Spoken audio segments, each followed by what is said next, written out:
Namun ada yang berbeda pada ulang tahunnya kali ini. Pasalnya, saat menginjak usia ke-29 ia justru tak ditemani oleh sang suami, Stefan William.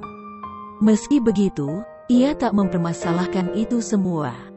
Ia pun tetap mengungkapkan sejumlah harapan dan rencana untuk usianya yang ke-29 ini.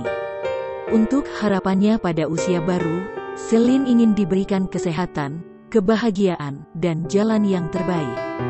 Ditanya harapan spesifiknya, Celine hanya mendambakan jalan hidup yang sesuai rencana ilahi. Sebab, ia percaya semua yang terjadi dalam hidupnya sudah digariskan Tuhan sehingga ia hanya perlu melewatinya dan bersyukur.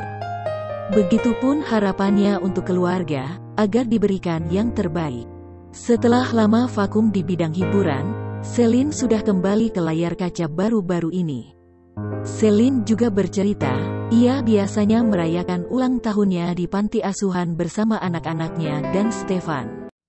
Ketika ditanya adakah rencana merayakan ulang tahunnya bersama Stefan, Celine mengaku belum tahu. Sebelumnya, Celine mengakui rumah tangganya dengan Stefan sedang bermasalah.